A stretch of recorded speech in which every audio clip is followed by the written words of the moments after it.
Have you noticed something different about the 2026 Winter Olympics? She's going to front, she's going for front, she's going to try and tidy up the front side. 270 on, this is what we've been seeing thus far. Clean, and perhaps the favourite. It feels much more immersive, like you're actually in the action.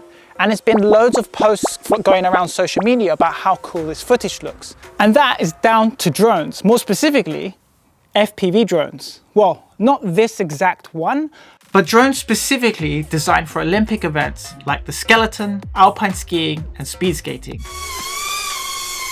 FPV in sport is nothing new. One of the best examples is actually drift events.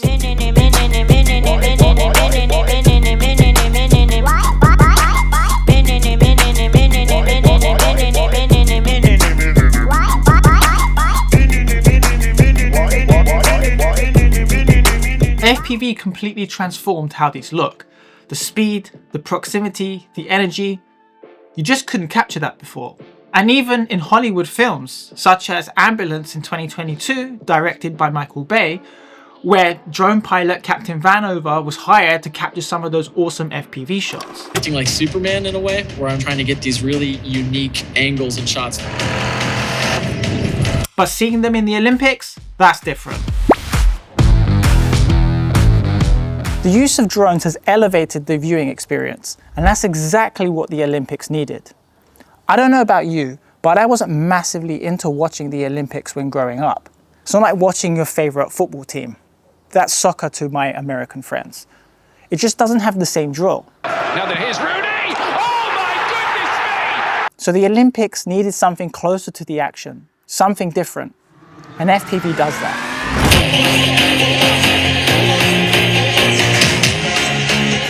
Around 25 specialist drone pilots were brought in to capture the events. And one of the more notable ones that I follow on social media is actually Ralph Hockenberg, also known as ShaggyFPV from Dutch Drone Gods. And when doing my research for this video, I actually came across something interesting from this interview of Yanis Exarchos, part of the Olympic Broadcasting Services. And in order to do and provide images which are interesting, they need to have a very good understanding of the sport and a very good understanding of the shot we're trying to achieve. He mentioned that one of the pilots doing the ski jump run, Jonas, used to be a ski jumper himself. He understands the acceleration, the body position, and the timing because he's lived it. These pilots aren't just flying drones, they're actively contributing to how the sport is actually filmed. They wear goggles, fully immersed into the action, and help shape the perspective we experience as viewers. Absolutely a rocket sled on ice, 3,200 up. And yes, there were legitimate concerns. Noise, distraction, and the obvious one, what happens if a drone crashes? Now I know some people have mentioned the noise, and yeah, FPV drones aren't silent.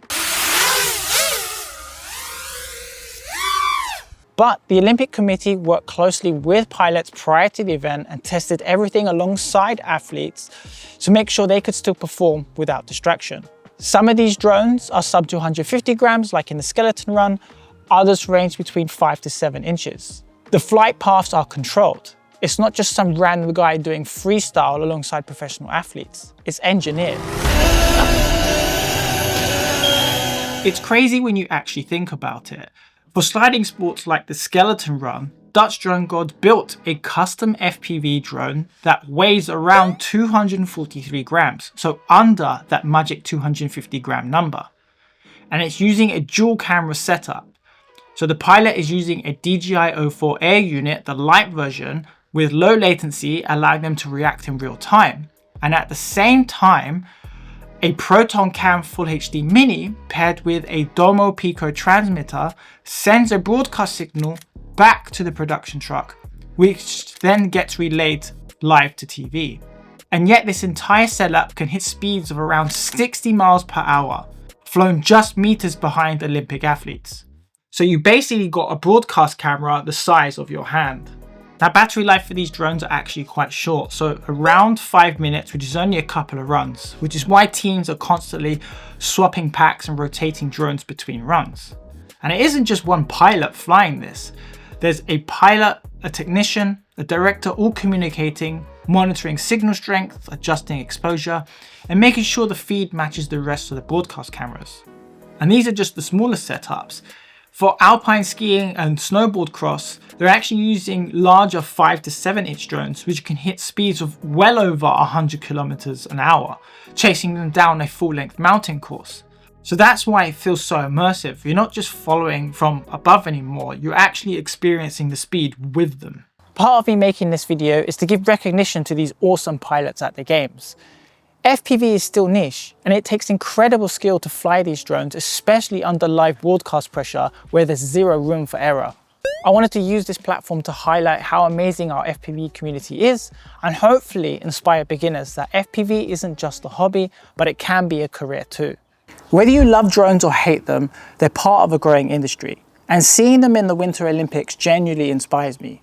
If this is what FPV looks like in 2026 on the world stage, what could it look like in 5 years' time?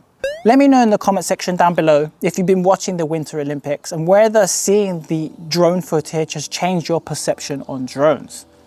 And if drones and FPV inspires you, then why don't you hit the subscribe button? For now, YouTube recommends you watch this next, or why don't you check out this tiny drone by clicking here.